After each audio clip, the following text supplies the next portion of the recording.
तो कैसे हैं आप सब। आशा करते हैं अच्छे होंगे और मन लगाकर पढ़ाई कर रहे हैं। आज की वीडियो आदिकाल में जो रासो साहित्य दे रखा है उस पर आधारित है। बहुत ही महत्वपूर्ण पॉइंट्स लिए हैं। इससे रिलेटेड क्वेश्चन कल की वीडियो में करा देंगे। और नाथ साहित्य, जैन साहित्य, सिद्ध साहित्य पिछली वीडियो में करा चुके हैं, वो आप हमारे चैनल पर वीडियो मिल जाएगी, देख लेना। वीडियो पसंद आए तो लाइक सब्सक्राइब जरूर करें। आचार्य रामचंद्र शुक्ल ने रासो साहित्य का विवरण वीर गाथा काल के अंतर्गत दिया है। आचार्य रामचंद्र शुक्ल ने रासो काव्य को क्या कहा? वीर गाथा काल। आचार्य शुक्ल के अनुसार वीर गीत परंपरा का प्राचीनतम ग्रंथ बीसलदेव रासो है। विद्वानों ने रासो शब्द की व्युत्पत्ति निम्न ढंग से बताई। विद्वान एवं प्रस्तोता मूल शब्द। गारसा दत्त आसी ने रासो शब्द की उत्पत्ति किससे मानी? राजसूय से मानी। राजसूय से मानी। हरप्रसाद शास्त्री ने राजयश से रासो की उत्पत्ति मानी।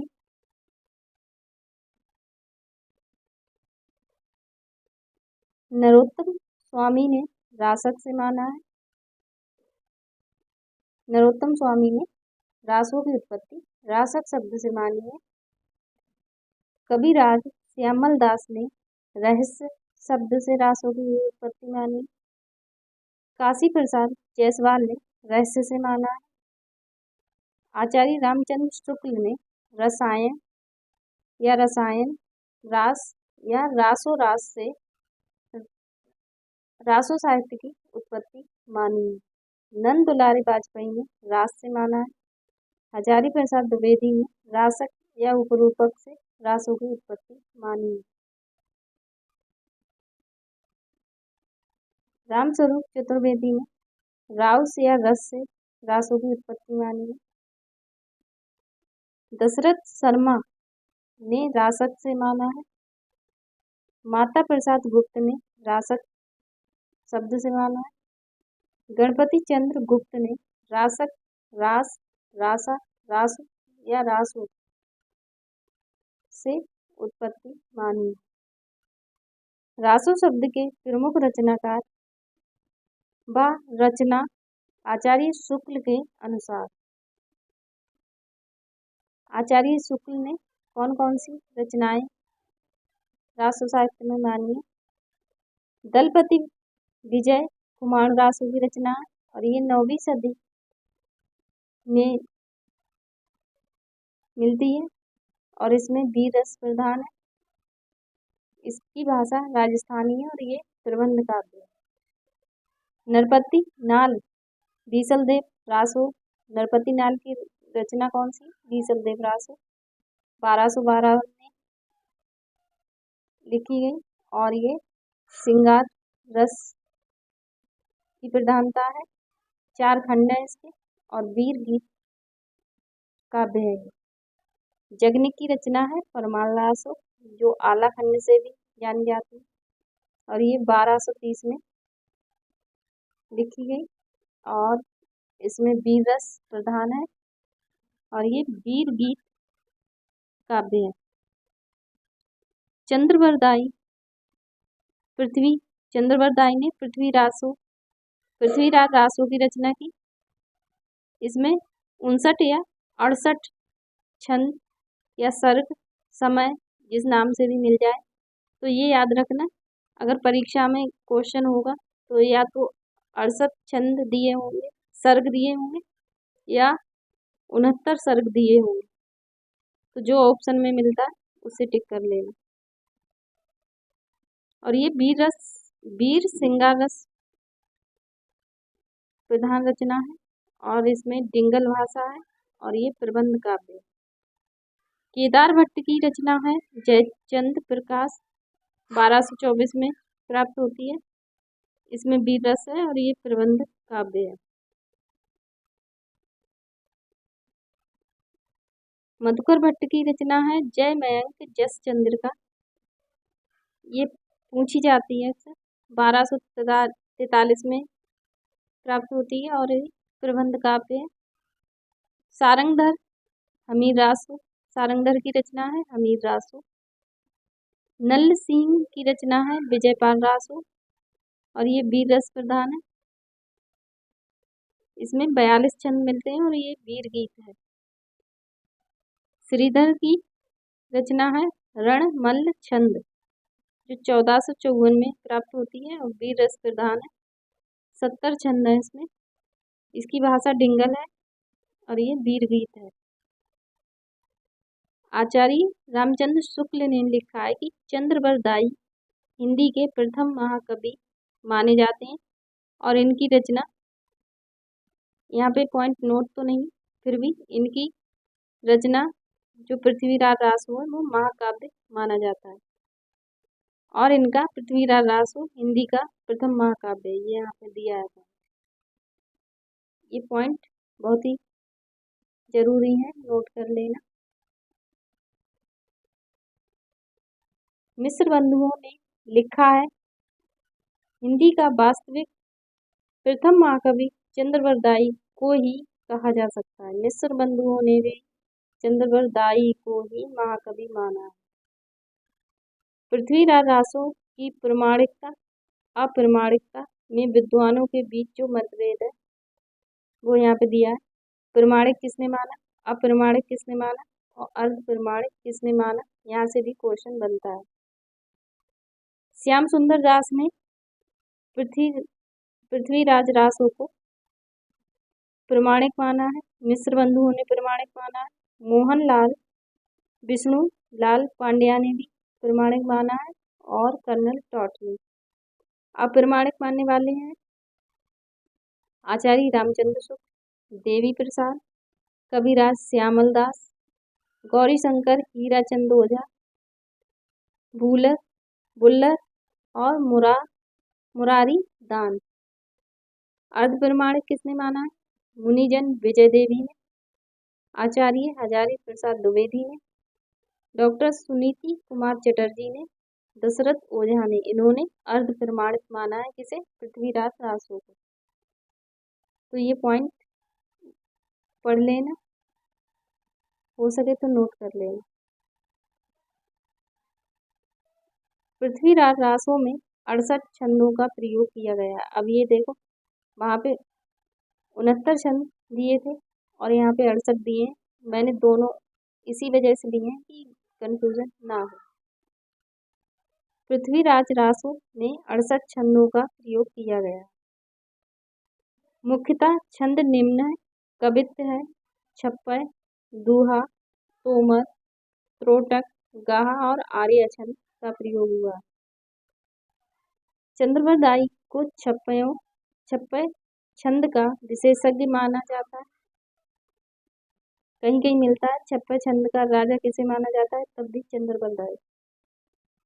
आचार्य हजारी प्रसाद द्विवेदी ने पृथ्वीराज रासो को सुख सखी संवाद के रूप में रचित माना है। ये भी पॉइंट नोट करें कि पृथ्वीराज रासो को सुख सखी संवाद के रूप में किसने माना है, आचार्य हजारी प्रसाद द्विवेदी ने। डॉक्टर बुल्लर ने सर्वप्रथम कश्मीरी कवि जयानक कृत पृथ्वीराज विजय के आधार पर सन 1875 में पृथ्वीराज रासो को अप्रमाणिक घोषित किया था। ये पॉइंट भी नोट करना कि पृथ्वीराज रासो को अप्रमाणिक किसने घोषित किया था, डॉक्टर बुल्लर ने। पृथ्वीराज रासो को चंद्रवरदाई के पुत्र जल्हन ने पूरा किया। डॉक्टर बच्चन सिंह ने लिखा है कि ये पृथ्वीराज रासो एक राजनीतिक महाकाव्य है। ये भी पॉइंट जरूरी है। दूसरे शब्दों में राजनीति की महाकाव्यात्मक त्रासदी है। हिंदी में सर्वप्रथम 12 मासा का वर्णन नरपति नाल कृत बीसल देव रासो में मिलता है। ये पॉइंट भी नोट करना। अगर आप लोगों ने परीक्षा दी होगी तो यहाँ से क्वेश्चन जरूर देखे होंगे। कैमासबद्ध पृथ्वीराज रासो का एक महत्वपूर्ण समय सर्ग है। कैमासबद्ध पूछा जाता है तो ये भी पॉइंट नोट कर लेना। आचार्य शुक्ल ने वीर काव्य परंपरा का प्रथम ग्रंथ बीसलदेव रासो को स्वीकार किया। परमार रासों में आलाख उदल नामक 2 सरदारों की वीरता का वर्णन है।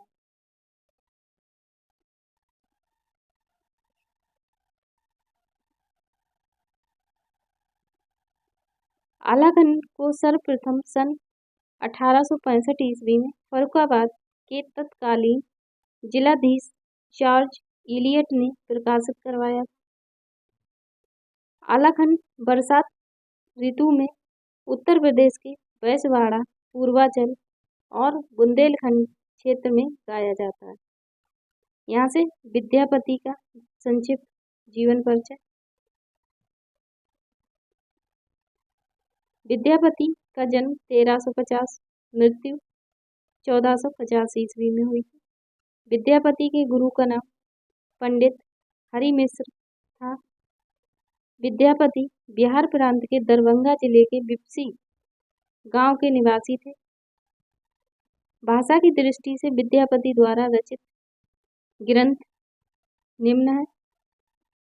ये इनके संस्कृत भाषा के ग्रंथ है, अभट्ट भाषा के और मैथिली भाषा के। सर्वस्व शैव सर्वस्व सार कीर्तिलता इनकी अभट्ट भाषा में, पदावली मैथिली भाषा में, गंगा वाक्यावली संस्कृत में है और कीर्ति पताका इनकी अभट्ट में। कीर्तिलता, कीर्ति पताका और पदावली विजय गोरक्ष विजय नाटक ये इनके पूछे जाते हैं तो ये नोट कर लेना।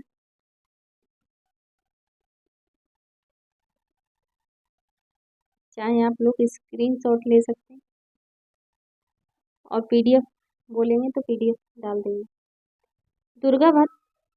दुर्गा भक्त तरंगिणी ये इनकी संस्कृत भाषा में। कीर्ति लता में कीर्ति सिंह, गोरक्ष विजय का गद्य। भू परिक्रमा में भू परिक्रमा और कीर्ति पताका में भाग संस्कृत में है तथा गद्य भाग संस्कृत में है और पद्य भाग मैथिली भाषा में। दान वाक्यावली शिव सिंह की वीरता और उदारता का चित्रण है। इनकी कुछ रचनाएं हैं और पुरुष परीक्षा, विभाग सार, लिखनावली, गया पत्तल, वर्ण कृति। ये कोई ज़्यादा इम्पोर्टेंट नहीं है, फिर भी एक बार नज़र डाल लेना। विद्यापति तिरहुत के राजा शिव सिंह और कीर्ति सिंह के राजदरबारी कवि थे। ये पॉइंट पूछा जाता है। विभिन्न विद्वानों ने विद्यापति को सिंगारी, भक्त एवं रहस्यवादी कवि माना है, जो इस प्रकार है। इन्हें सिंगारी कवि किसने माना है? हरप्रसाद शास्त्री ने माना, आचार्य रामचंद्र शुक्ल ने माना, सुभद्रा झा ने माना, रामकुमार वर्मा ने माना है और राम वृक्ष बेनीपुरी ने माना है। इतने लोगों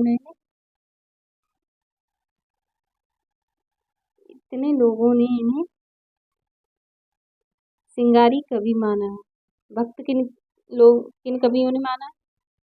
बाबू ब्रजनंदन शाह ने विद्यापति को भक्त कवि माना, श्याम सुंदर दास ने भक्त माना और हजारी प्रसाद द्विवेदी ने इन्हें भक्त कवि माना और रहस्यवादी कवि जॉर्ज ग्रियर्सन ने माना है, नागेंद्र नाथ गुप्त ने माना है और जनार्दन मिश्र ने माना है। बच्चन सिंह ने विद्यापति को जातीय कवि कहा है। ये पॉइंट भी याद रखना कि जातीय कवि विद्यापति को किसने कहा है? बच्चन सिंह ने। महामहोपाध्याय हरप्रसाद शास्त्री ने विद्यापति को पंचदेवोपासक स्वीकार किया है।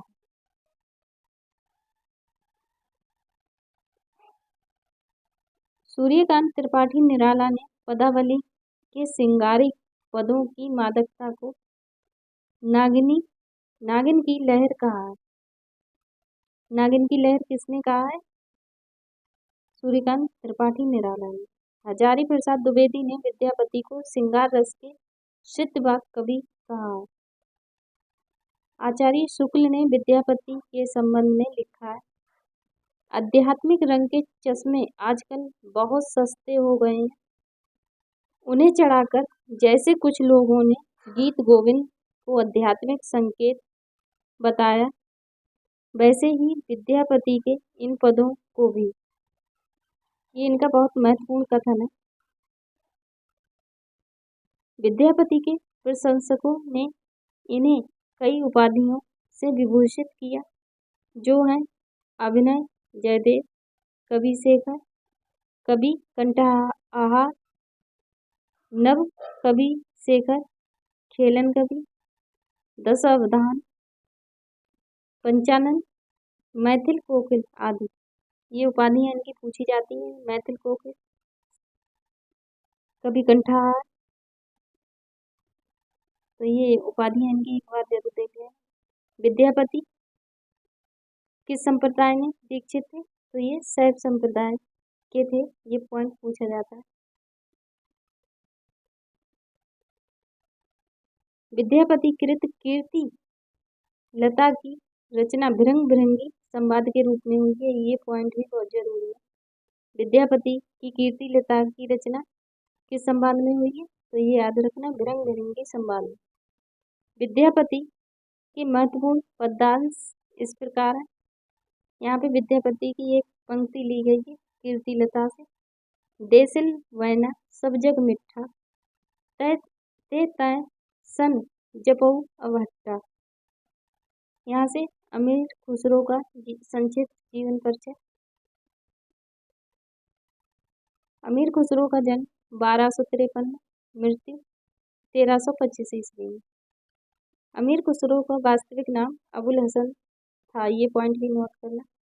अमीर खुसरो के गुरु या अमीर खुसरो निजामुद्दीन औलिया के शिष्य थे। किसके थे? निजामुद्दीन औलिया के शिष्य थे।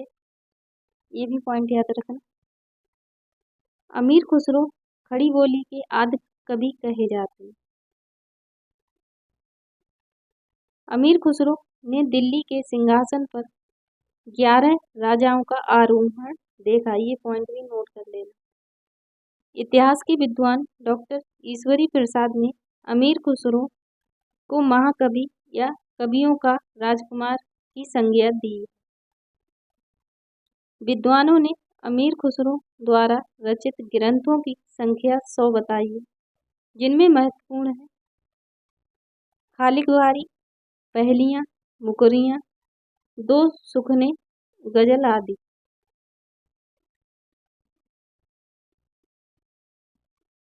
अमीर खुसरो की पहेलियों और मुकरियों में युक्ति वैचित्र की विद्वानता है। अमीर खुसरो के महत्वपूर्ण पद्यांश।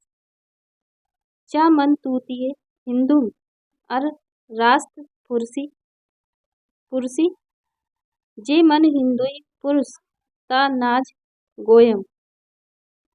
अर्थात मैं हिंदुस्तान की तूती हूँ, अगर तुम वास्तव में मुझसे कुछ पूछना चाहते हो तो हिंदवी में पूछो, जिसमें कि मैं कुछ अद्भुत बातें बता सकूं। पहेलियां।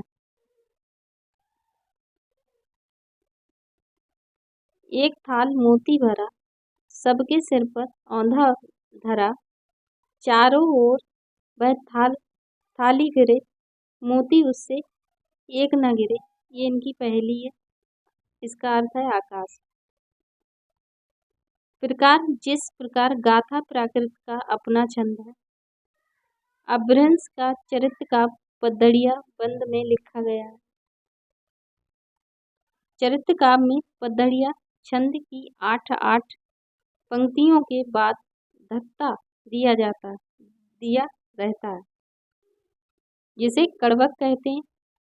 हिंदी में सर्वप्रथम चौपाई और दोहा पदंती का प्रयोग बौद्ध सिद्ध सरहप्पा की रचनाओं में मिलता है।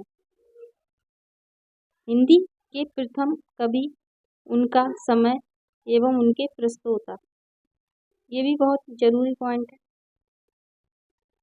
प्रस्तोता प्रथम कवि समय।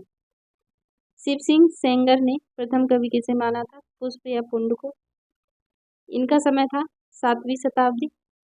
राहुल शंकर ने सरहप्पा को प्रथम कवि माना है। इनका समय है सन 769 ईस्वी। रामकुमार वर्मा ने स्वयंभू को माना है।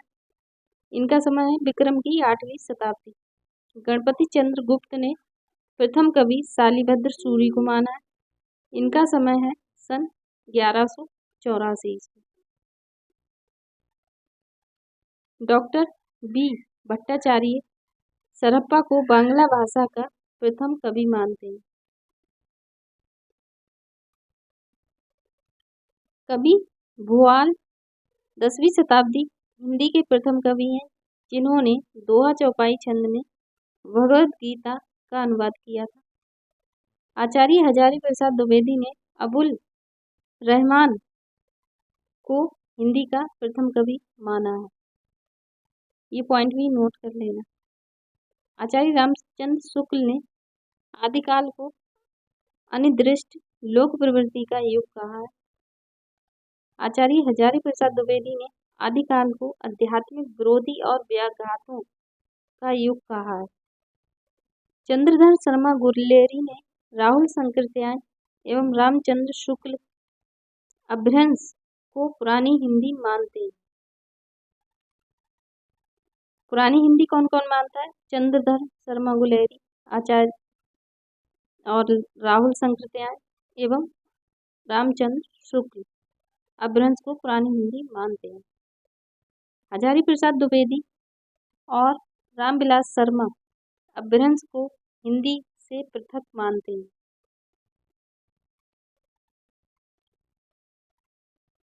भोला शंकर व्यास ने हिंदी के आरंभिक रूप को अवहट्ट कहा है।